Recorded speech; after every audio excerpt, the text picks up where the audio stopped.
atong pagpabit sa pulong sa Ginoo. Amen.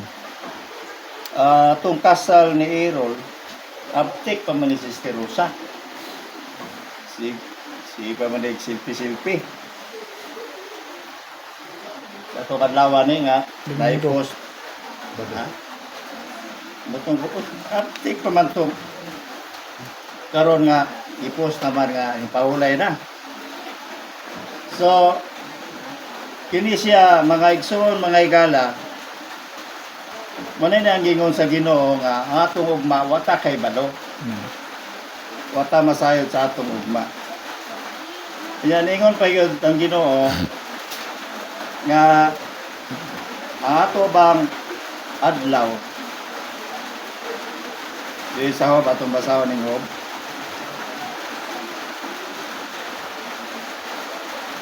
Magbasa tag Biblia ning Hob 14. Yun dire, versikulo 5. Since his days are determined, and the number of his months is with you, since you have appointed his bounds, and he cannot go beyond.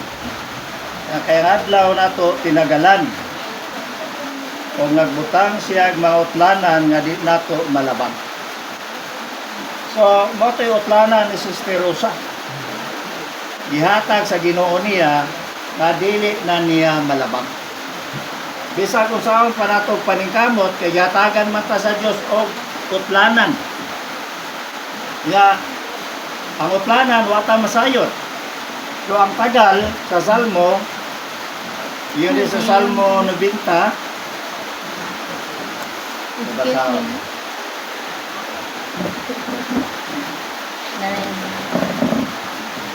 Salmo 90 versikulo 10. Mo ni ang gitagal. Kita mga tao, mo ni ang gitagal nga mga tuig. The days of our years are 70 years.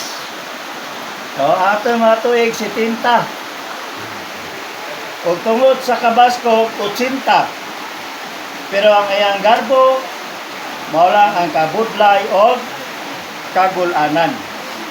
Ang tanan mo agira. So, ang atong edad, 70, mo rin ang gitagal. Gawa sa utlanan nga di nato malabang, doon na pag-edad nga gitagal nato, 70, nga to sa 80. So, inanay gini, di na gina nato ni mapapa pa o mausap pa ang atong kahimtang. Itang mga tao maghulat pagitaan ang mga kahimtang. Kusa ngayon siro tao do na bay paglaom ani. No bisan ni baka susubo nga kahintang sa kamatayon nga moabot nato, do na tay paglaom. Ngano man, do na may Dios. Amen. Ha? Kung wala pa Dios, awang itay paglaom. Pero bisan na itabo ni nato, sama sa nakita nato karon ni Sister Rosa. Wala magpasabot nga nahitabo ni Sister Rosa, wala na tayo paglaom.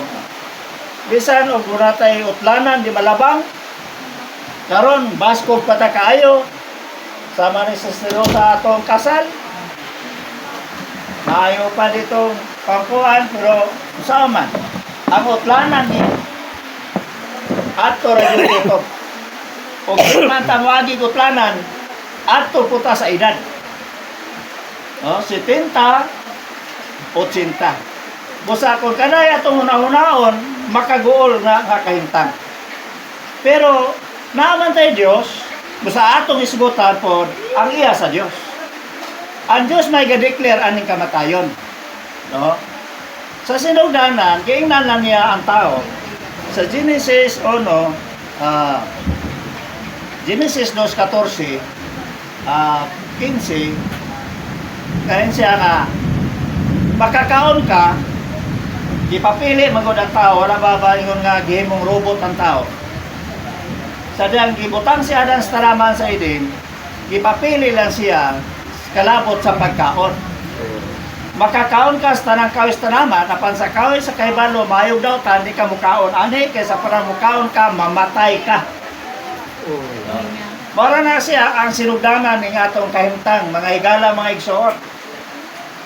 Pero kay ang tao, si Adan, si Eva, gipili man nila to, dili ipakaon.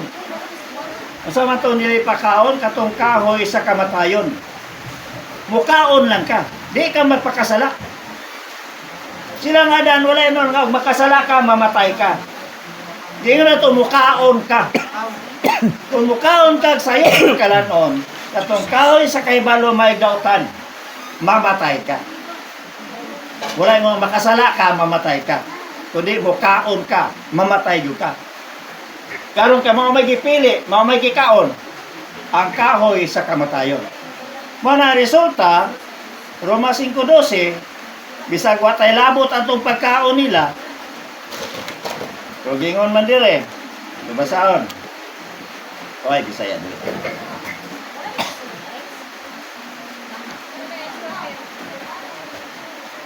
Yan dire, therefore, just as through one man, sin entered into the world, and through sin, death, and thus death passed on to all men, because all have sinned. Yan, kasi?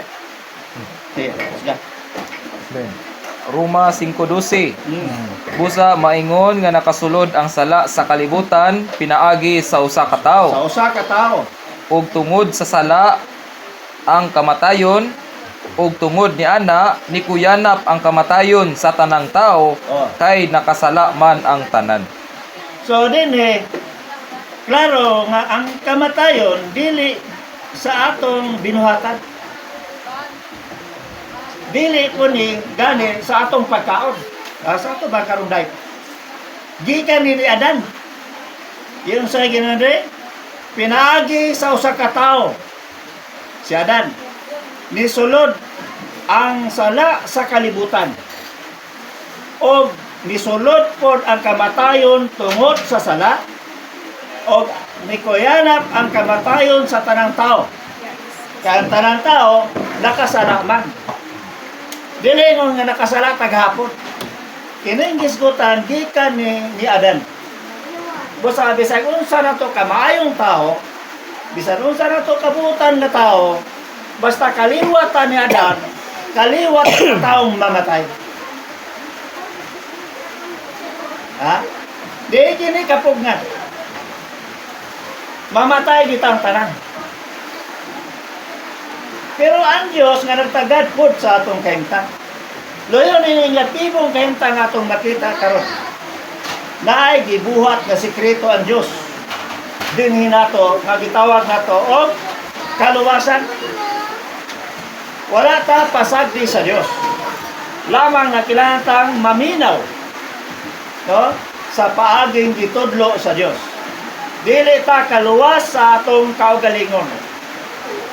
Dagang tao mingon nga kita ray makaluwas sa atong kaugalingon. Pero sa pagkatinuod, kitang tao wa tay mahimo. Kaya Sister Rosa pa makaluwas pa siya ang kaugalingon, mo extend niya ang edad. Pila edad din mama no? 46. Bata pa. Kaya makahimo pa siya pagluwan, ma-extend ang iyang edad. Why taong makaluwas sa atong kaugalingon? Pero ang Diyos, naghatag og paagi, ato ning sundod. So, kay butangan naman ta sa Diyos, o utlanan, yatagan naman ta sa atong pangidaron, anara ta kutob, anhara kita kutob, sa atong tawhanong kinabuhi. Pero doon naman po yung Diyos nung kinabuhi. So, bali atong tagtong karon, kaya ang kinabuhi at bangman sa kamatayon. No? Ang Diyos, kaatbang ni Satanas. Ang Diyos, may tinubdan sa kinabuhi. Si Satanas, may tinubdan sa kamatayon. Mautong pagkaon ni Adan o ni Eva sa kahoy sa kaibalo sa may dautan nga gipakalawas ni Satanas, mga midangat diya sa tao ang kamatayon, kay gikaon man ni Adan o ni Eva. Basta mukaon nga ni kako sa kabutan, usa ka kalanon, ang tanang elemento ng imong gikaon maanha sa imong lawas, mahimong bahin sa imong pagkatao. Karon kay gikaon man nila ang kahoy sa kamatayon, so nakasulod nato ang kamatayon. Mao nang mamatay ta. Ang atong tawhanong kinabuhi mamatay na. So sa sinugdanan, dili na moituyo sa Dios nga mamatay ang tao. Wala na siyang plano. Pero nakasulod lang na siya kay gikaon man ni Adan og ni Eva. Unsa may plano sa Dios? No, Genesis 1:26. Sige ngon dire. Basahon importante na nga verse. Genesis 1:26. Mano ang plano sa Dios lang nato? Wala pa ni makasala ang tao. Wala pa kakaon sa kahoy sa kamatayon. Doon na pa conversation ang Diyos sa pagbuhat nato. Gingon dire, and God said, let us make man in our image, according to our likeness. Yung sa sa Diyos pagbuhat, o ngayon ng Diyos, buhato na to ang tao sa atong dagway sa pagkasama na to. Mao ni ang pagbuhat sa Diyos sa tao. So, wala ngayon ng Diyos nga buhato na to ang tao sama sa dagway siyang pagkatao, de pagidad og 70, 80, mamatay na siya. Wala dire gingon. Ang tuyo sa Dios kanong gibuhat ta sama siyang dagway. Sa pagkasama niya. Kini, ug ato dito karon. Nindot ni nga pabor ni nato nga tao. Itandi nato, itandi ta sa karabaw, itandi ta sa kabayo. Lahi ra kita. Kaya ang kabayo gibuhat man sama sa dagway sa matang sa iyang pagkakabayo. Ang mga mananap gibuhat sila sumala sa ilang matang. Pero kita ang tao gibuhat ta sumala sa matang sa Dios. Sa pagkasama sa Dios. Mo nang lahi ta nga tao, special ta nga binuhat sa Dios. Kaya dili man ta matang sa atong pagkatao, sigun di ingon ni kundi matang ta sa Dios. O, nga nang gibuhat man ta sama sa dagway sa Dios. Ano yung positibong bahin, katong isgutan para masayod ta, unsay ko'y tuyo sa Dios, loyon nining kamatayon nga nahitabo ni Sister Rosa. Gibuhat ang tao sama sa dagway sa Dios. Ang ganito na ito example para makasabot ta, kaning guantes. So, kaning guantes, gibuhat na siya sama gyud pong magkamot. Dunay 5 ka kulamoy. Doon na po siya ay pulso. Para asa man ang guantes, nagibuhat man siya sama sa dagway sa kamot. Para siya kasudlan o kamot. Ang tao po, nga nung gibuhat man siya, kitang tao, nung gibuhat ta sama sa dagway sa Dios, kaya aron ta kasudlan o Diyos. So mo niya ang positibo, maayong tuyo sa Dios alang nato. Gusto niya nga mo puyo siya sa sulod nato kay kita ang sudlanan sa Dios. Kaya naman ang Dios gusto man nagbuhat man siya usa ka sudlanan. Kaya ang Dios espiritu. Dili siya makita. Muna nagbuhat siya usa ka unique bugtong talagang unique na sudlanan. Kitang tao, no? Na usa ka buhing binuhat, ibuhat ta sama sa dagway sa Dios. Aron ang Dios nga dili makita, mupuyo sa sulod nato o mapadayag siya nato. No? Inana ang tuyo sa Dios nganong gibuhata, nganong yata. No? Mangutana ta nganong nabuhi ta ning kalibutana, unsa may tuyo sa pagkabuhi nato? Unsa may tuyo? Nganong nabuhi man ta ning kalibutana? Para moabot ang 70, para moabot ang 80, pagkahuman mamatay na? Dili na ang tuyo. Ang tuyo nganong nabuhi ta ning kalibutana para mahimutang sudlanan sa Dios. Gusto ang Dios mo puyo nato isip kinabuhi nato og mahimutang pagpadayag sa Dios. Muna ang tuyo sa Dios. Kanong gibuhat man ta sama sa dagway sa Dios para kasudlan ta niya og mahimutang pagpadayag sa Dios. Muna tuyo. Karon kay lahi man ang nakaon ni Adan ug Eva. Di wala makasulod ang Dios. Mas una pa si Satanas nakasulod sa tao kaysa Dios. Muna ang tanang tao mga matay. Ano man na, kaya nakasulod man o una ang kamatayon nga din si Satanas mo ay tinugdan. No? Ato yung basahan ng Hebreano 2:14. Nindot nga bersikulo para masabtan nato unsa ning kamatayon. Hebreano 2:14. Ganun. Bosa mga anak nakamit man sa unod ug dugo. Siya sab sa iyong kagalingon, niambit usab. Mga aron na pinaagi sa kamatayon, malaglag niyang may kahom sa kamatayon, nga mao ang yawa. Kinsay tinubdan sa kamatayon, ang yawa. So, wala nga, ang Diyos tinubdan sa kinabuhi. Si Satanas tinubdan sa kamatayon. O ya kayong nakaon, ang kahoy man sa kamatayon mo'y nakaon, mula kitang tao, mga matay. Di lang gani kay mga matay, na hinukman pag ita silot. No?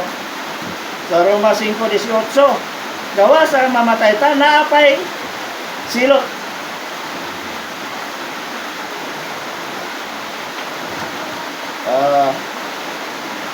Roma 5:18. Ito.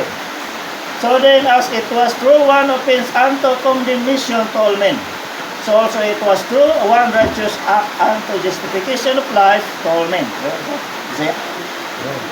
Busa maingon nga pinaagi sa usa ka paglapas, niabot ang pagkahinukman sa silot sa tanang tao.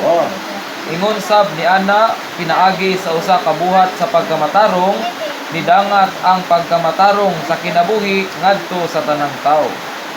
Pinaagi sa paglapas sa usa ka tawo. Kinsa man ni si Adan? Naghimo na tong tanan nga mga hinukman. Maro? Hinukman silot. Na hinukman tang tanan sa silot gawas sa kamatayon nga nakasulod. Pagkahuman sa kamatayon, hukman tag silot. Grabe na yung pagkadaot na gihatag. Grabe ang pagkadaot na to tungod atong hitabuah. Mamatay pa ta, hukman pa gitag silot. Basaro ng Hebreano 9:27. Diba, humanta mamatay, hukman gyapon. Imbes na matay na, hukman pa gyud silot. Sige. Ug kay gikatagana na nga mamamatay ang mga tao sa makausa.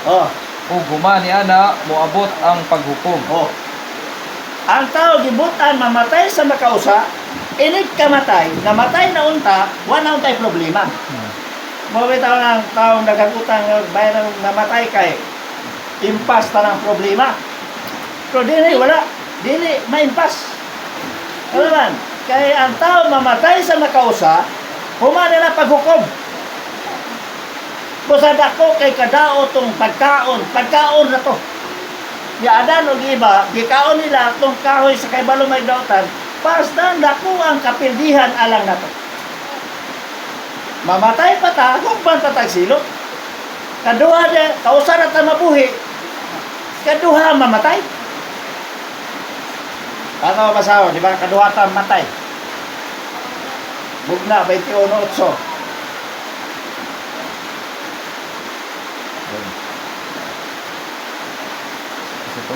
Bugna, 21:8. Apan ang mga talawan ug mga dili mutuo ug mga dulumtanan ug mga mamumuno ug mga makihilawason ug mga maglalamat ug ang tigsimbag mga Dios ug tanang mga mini naa ang ilang bahin sa linaw nga nagdilaab sa kalayo ug asupre nga mao ang ikaduhang kamatayon. Doon ay ikaduhang kamatayon, gawas ani kamatayon na. Kini kamatayon ni Sister Rosa mo ni una. Ang linaw kalayo mo ikaduha.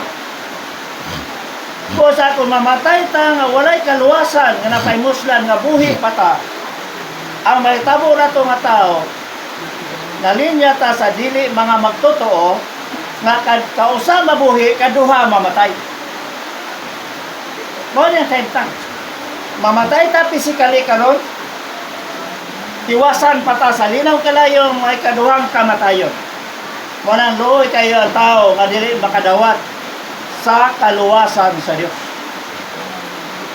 Bosa ato isgutan kay isgutan man ato nga ang tao gibuhat sama sa dagway sa Dios aron masudlan og Dios. Mao gini ang tumong sa Dios alang nato. Ha? Muna sa pagkakaroon makaila taon saon nga ang Dios makasulod nato. Kaya wa man makasulod sa sinugdan diyan ni Adan og Eva. Pero ang Diyos nga naluoy, naigugba na to, siya nga Diyos nagpakatao, gibisitaan pa niyang sa iyang pagpakatao, gidala niya ang Diyos nga way kinutuban, giusaw, gisagol niya sa tao. Mali ang paagi sa kahikayan diin, makapaymulos ta sa andam sa Diyos nga kaluwasan. Pero nga mapiho ta, nga madawat na to ni kay kundi na to ni madawat kaduha ta mamatay. Wala kang madawat na to ni una. Basaho na to pan Juan 3. Sige kago na to sito. Juan 3 bersikulo 1 to 7. Ato basa ato paminawon para masayod ta unsa nato pag pangandam. Okay. Apan dihay usa ka tawo sa mga Pariseo nga ginganlag ni Nicodemo nga usa ka punuan sa mga Hudiyo. Niani kini niya pagagabi og niingon niya, Rabay, nasayod ni nga magtutudlo ka nga nianhi gikan sa Dios, kay walay makabuhat ning mga ilhanan nga imong gipamuhat kun dili mag-uban ang Dios kaniya. Nitubag si Jesus og niingon niya, sa pagkatinuod mo ingon ko nimo, kung dili ipanganak pag-usab ang tao, dili siya makakita sa gingharian sa Dios. Niingon si Nicodemo niya, kung saon pa man pag-anak sa tao, kung tigulang na siya, dili siya makasulod sa ikaduhang higayon sa taguangkan sa iyang anahan, o ipanganak, dili ba? Nitubag si Jesus, sa pagkatinuod mo ingon ko nimo, kung dili panganak ang tao sa tubig ug sa espiritu, dili siya makasulod sa gingharian sa Dios. Amen. Ang gipanganak sa unod man, ug ang gipanganak sa espiritu man. Ayaw kahibulong nga niingon ko nimo, kinahanglan ka nga ipanganak pag-usab. Amen. Unsa may kalambigitan sa pag-anak pag-usab sa atong kaluwasan? Nga maluwas ta sa linaw nga kalayo. Diyon sa versikulo 6, ang gianak sa unod pa nagpasabot gianak sa tao. Ang gianak sa espiritu. So ang tao di ay titang tao doon na tayo kahimuan kung kapasidad nga kaduha ipanganak. Muna nakanindot na to, kay bisag makasasala na ta, mamatay na ta, hop man palitag, silot sa linong kalayo, doon na pa'y remedy. Kung man, kanang pag-anak, pag-usap. Okay? Sa diyang gianak ta sa unod, nagpasabot nga gianak ta sa atong ginikanan, kung man kinabuhi ang atong nadawat, nabatunan. Tawhanon nga kinabuhi. Ang tawhanon nga kinabuhi mo na itong gibasa kanina, nga doon planan nga di malabang, ang edad 70-80. Mao na ang pag-anak nato diha sa unod. So ang pag-anak nato diha sa Dios, kung sa man siyang kinabuhi ang atong madawat. Ang kinabuhi nga atong madawat sa pag-anak diha sa Espiritu, mao ang Dios nun nga kinabuhi. So doon na datay kaymuan kapasidad nga mudawat sa Diyos nung kinabuhi pinagi sa pag-anak pag-usab. Gitawag na born again. O regeneration. Ianak ta sa Diyos nung kinabuhi.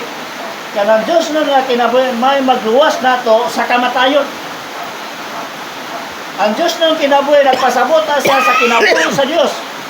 Ang kinabuhi sa Dios iyang ihatag libre adin nato. Pero kinahanglan ianak ta pag-usab. I-born again ta. Asa man sa tubig o sa espiritu. Pulong ni sa Ginoo, dili ni pulong sa usa ka relihiyon. Dili ni pumulong sa usa ka pundok sa relihiyon.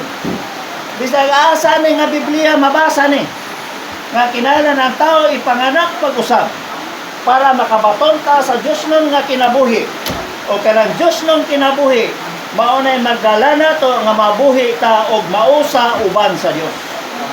Kung ang Dios siya sa eternidad, kita sa bahibong tao nga makabaton sa kinabuhi sa Dios, mag-uban sa Dios sa malabot nga eternidad. Mabuhi ta kauban sa Dios. Tungod sa iyang Diyos nun nga kinabuhi. Mga kinahanglan ianak pag-usap. Dili lisod. Ingon si Nicodemo, unsaon nang kung tigulang na siya. Kanilang panahon na si Nicodemo, nag-edad na rin mga 60. Tigulang na. Abi niya ang pag-anak pag-usap, isulod og balik sa tagwangkan sa inahan. Pero dili. Dihara sa tubig o sa espiritu. Sa to pa, bautismuhan ang tao. Diha sa tubig. Ang bautismo sa tubig, ang pagbautismo, maunay pag-anak nato pag-usab, aron makabaton ta sa Diyos nun nga kinabuhi, nga kinabuhi nato ubang sa Diyos. Gingon na nga ni dire, sa versikulo 5, nga kung ianak ta sa tubig o sa espiritu, makasulod ta sa gingharian sa Diyos. Ha? Unsay kondisyon din sa Ginoo, ang Ginoo ginamulong ani. Ha? Unsay pabuhat niya nato aron makasulod ta sa gingharian sa Dios? Wala magisgot dire nga magbinuotan ta, GMRC ta, Code of Ethics, Code of Conduct para matuma nato ang pagkamatarong nga kinahanglan sa tao. Wala na siya inana nga pamulong sa Ginoo. Ay lang gingon requirements aron makasulod ta sa gingharian sa Dios, mao ang pag-anak nato pag-usab sa tubig o sa espiritu. So, aron gyud basabtan, sayang naman isabton pero lisod sabton. Kanang gianak ta sa atong tawhanon nga kinabuhi aron masabtan. Asa man tang gingharian na nakasulod sa diyang gianak ta diha sa tawhanong kinabuhi. Nakasulod ta sa gingharian sa tao. Kung gianak pa ta sa kinabuhi sa isda, asa man ta nabilong nga gingharian? Sa gingharian sa isda, kay gianak man ta sa kinabuhi sa isda. Kung gianak pa ta sa kinabuhi sa langgam, tuwa po ta sa gingharian sa langgam. Kay gianak man ta sa tawanong kinabuhi sa tao, murang naata sa gingharian sa tao. Pero wala magpasabot nga kung tao na ka, nagawi ka sa pagkabuutan, mangyatagon, mahigugmaon, maluluyon, nga makasulod na ka sa gingharian sa Dios. Lahi ang kinabuhi sa gingharian sa tao, lahi po ang kinabuhi sa gingharian sa Dios. Ang kinabuhi sa gingharian sa tao, kinabuhi sa tao. Ang kinabuhi sa gingharian sa Dios, kinabuhi sa Dios. Muna sa pag-anak pag-usab, ingnan ta, nga kung maanak na ta sa tubig o sa espiritu, makasulod na ta sa gingharian sa Dios, kaya ang paagi na sa pagsulod sa usang kagingharian, pinaagi sa Diyos, pinaagi sa matang sa kinabuhi. Kung kinabuhi sa langgam, kung gianak ka sa kinabuhi sa langgam, na tuwa ka nasakop sa gingharian sa langgam. Kung gianak ka sa kinabuhi sa isda, tuwa po ka sa gingharian sa isda. Kung gianak man ta sa tao, so nata sa gingharian sa tao. Karon, kung sa may labot nato sa gingharian sa Dios. Kung wala kay panganak pag-usap sa tubig o sa espiritu, wala tay labot sa gingharian sa Dios, kay wala man tay kinabuhi sa Dios. Ang kinabuhi sa Dios, maoy magluwas nato, di ka ning kalibutan na. Di ka ning gingharian sa tao nga nahulog sa sala.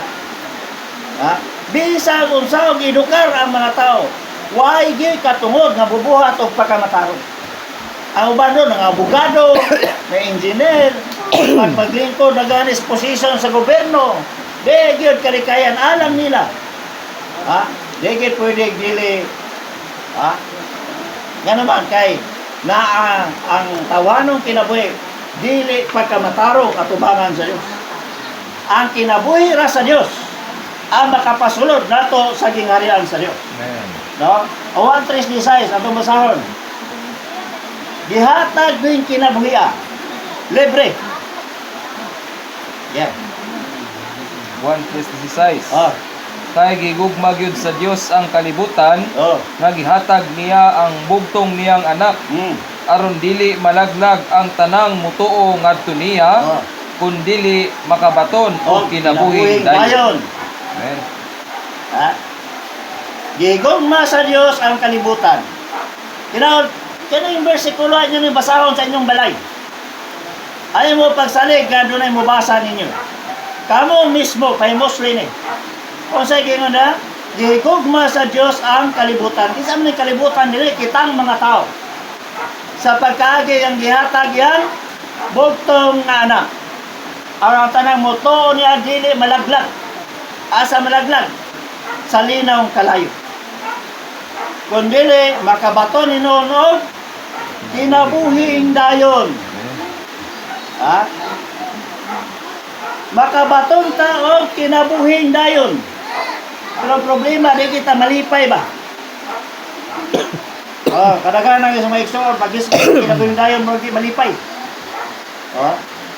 Pero sa tawhanong kinabuhi, maabot og 60, 70, malipay. No? Maglitson. Kay, naabot og 60 ang edad. Pero mag-isgot ka nga gihatagan ta kinabuhing dayon. Di man ta maukyap. Ha? Nga kanang kinabuhing dayon, mao man ang atong giangko kanunay sa Ginoo, may Ginoo. Hatagi ko taas-taas nga kinabuhi. Ha? Di ba mo na atong pag-ampo nga hatagan ta taas nga kinabuhi? Adi la kay taas ang gihatag sa Ginoo. Ha? Eternal life.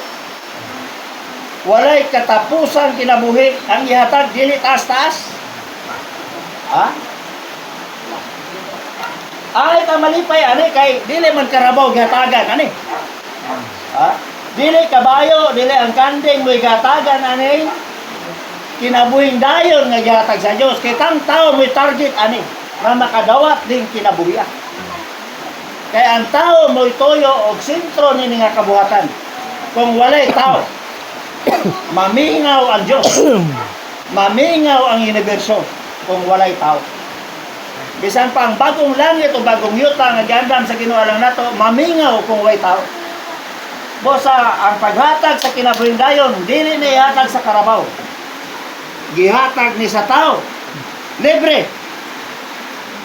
Kung sa may kikinahanglan, gamita lang ang imong pagtuo. Asa man nato ipatuo. Dili sa bisan kinsang tao. Diya ni Ginoong Hesus. Ihatag nato atong pagtuo niya, dawato nato siya sa pagtuo, atong pamatudan pinagi sa pagpamautismo para masiguro nato na madawat ning kinabuhian. Kay bisag libre ni siya, apan kung wa kay pagtuo, diha niya dili kuno madawat nato. Libre ni, pero dili madawat natong walay pagtuo. Karon si Sister Rosa, gianak ni siya sa tubig o sa espiritu. Nakabaton ni siya sa kinabuhing dayon sa Dios. Mura ni siya og liso sa mais. Di ba kanang liso sa mais kanang bini sa mais? Magligid-ligid na siya. Ha? Wala siya bili. Pero di na kanang bini sa mais, doon na natago nga kinabuhi diha. Ha? Mo o sao na pagpagula ng kinabuhi nga natago sa sulod sa mais, sa binhi. Di po na pwede pikason. O sao man na siya? Iagi o kamatayon. Ang bini sa mais nga isa ka buok, doon ay natago nga kinabuhi sa sulod. Pero dili na mo na iagi paglubong, dili na mo gawas ng kinabuhian sa sulod. Di ba? Di ba, Brad? Parang mais na natago na. Baka si kita, Sister Rosa. Kung ang tao dili mo agi kamatayon, walay pagkabanhaw. Sama po sa mais. Kung dili mo agi paglubong ang mais, Walay pagkabanhaw ang mais. Dili siya makagitid. Dili siya makapalugwa sa iyang kinabuhi sa sulod. Aron magmagitid o magpagawas o bagong lawas o mahimayaon ng lawas. Sa binhi pa siya, lahi siya lawas. Pero sa pagturok niya, gikan sa ikatulog ka adlaw, lahi na ang iyang lawas. Mahimayaon na doon na dahon, dayon mamanay, dayon mamunga nagdaghang bunga. Walang gingon sa Ginoo sa Juan 12:24. Inanata nga tao, sama ka sa Ginoo. Waagi kamatayon, mabanhaw o musanay. Sa pagkatinuod, moingon ko ninyo, kung dili mahulog sa yuta ang lugas trigo ug mamatay, magpabilin kining mag-inusara. Apan kung mamatay kini, mamunga kinig daghan. Waagi gyud kamatayon. Angay ba nato? Kini mga kini atong gikauban, labi na sa pamilya, mag-uol kita na ni panaw atong mahal sa kinabuhi. Pero sa kamatuoran, di kinahanglan ni nga kamatayon para mosulod ta sa pagkabanhaw. Kaysa pagkabanhaw, mahimayaon man tawa tay sakit. Di na ta mangitag bugas. Di na ta mangitag sudan, di na ta matog doktor. Diha sa pagkabanhaw. Diha sa na to pagkabanhaw. Ang mga kikita kamatayon. Na walay pagkabanhaw, kundi ta moagi kamatayon. Apan importante nga mamatay ta, nga masudlan ta sa Dios nung kinabuhi. Kaya saan mo po niyo pagkabanhaw kung wakay kinabuhi sa pagkabanhaw gikan sa Ginoo? Kinsa may unang nabanhaw? Ang Ginoo. Pagkabanhaw niya, gipaambit niya yang Diyos nung nga kinabuhi. Nahimo siyang espiritong tagatag sa kinabuhi. Espiritu na siya karon. Dahil sa tanang mutog mudawat niya. Musulod siya isip kinabuhi nato o mao na kinabuhiya nga mabanhaw ta inig kamatay nato. Pero di ganito makadawat sa kinabuhi ni Kristo, mamatay ta, mura lang itag butikol nga mais. Ano butikol, daot ba nga binhi? Bisag, balik-balikan ni mo isa kasimanang tanaw-tanaw ni mo, wagi mo gitid. Ano man, wala man siya sulod, sa sulod niya, wala'y kinabuhi. Ang butikol nga mais. Kita mga tao na sama tag butikol nga mais. Na kung dili maanak pag-usap, di gyud masudlag kinabuhi o mamatay. Di gyud mabanhaw. Mabanhaw man pero lahi ang direksyon. Pero ibalik sa Ginoo, di gyud banhawon sa Ginoo. Ano ang makasusubo kung mapakyas ta ni mga bahina. Di kita magsalig sa atong kaugalingon. Di ta magsalig sa bisan unsa atong nabatunan. Mutuo lang ta sa Ginoo. Unsa gani ang ipamulong sa Ginoo, ato nang dawaton kay mao nay makaluwas nato gikan niining satanas nun. Gikan niining nagulipon nato nga kamatayon. Sa salamat sa Ginoo, Sister Rosa, gianak siya pag-usap. Doon na siya Diyos nun nga kinabuhi. Nagbalik sa Ginoo, banhaon na ni siya. Ano yung lawas? Na doon naman doon ni bukol sa iyang pancreas. Wala na na. Kinisa na naglawas nga mahimayaon. Filipos 3:21. Ato basahon. Filipos. Daulan pamampot. Filipos 3:21. Nga mag-usab sa lawas sa atong kaulawan, magpasaman ini sa lawas sa iyang himaya. Uyon sa iyang pagbuhat nga makahimo siya tungod niana bisan pa sa pagpasakop sa tanang butang sa iyang kaugalingon. Sa Basaras 20. Kay naa sa atong nasod sa mga langit gikan ini maikagon sabta nga nagpaabot og manluluwas nga si Ginoong Hesukristo. Okay, pare. 21 nga mag-usab sa atong lawas sa atong kaulawan, Oh. magpasama niini sa lawas sa iyang himaya, uyon sa iyang pagbuhat nga makahimo siya tungod niana sa bisan pa sa pagpasakop sa tanang butang sa iyang kaugalingon. Ngayon sa Apostol Pablo nga nagpaabot sa pagbalik sa atong Ginoo. Dili na ng Ginoo nga maghukom na sa mga buhig minatay. Kundi ang iyang trabaho usab pag-ilis usab og lawas nato. Kining lawas sa kamatayon. Unang Korinto 15:53. Amen. Kay magsulob gyud kining madunot sa dili madunot, Oh. ug magsulob gyud kining may kamatayon sa walay kamatayon. Mao na may tabo na to, inigbalik sa Ginoo, kung nasudlan ta ning Diyos nun nga kinabuhi sama ni Sister Rosa. Ang atong lawas nga may kamatayon, ilisa naglawas nga di mamatay. Ang lawas nga madunot, ilisa nagdi madunot.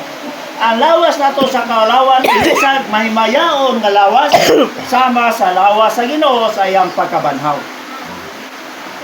Di ba nabanhaw ang Ginoo? O mahimayaon na iyang lawas.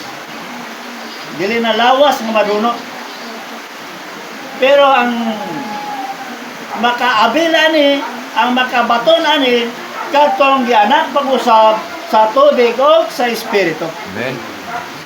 Katong dili maanak pag-usab sa tubig o sa espiritu, way labot aning programa sa Dios, kaya labot sa pagpangabanhaw.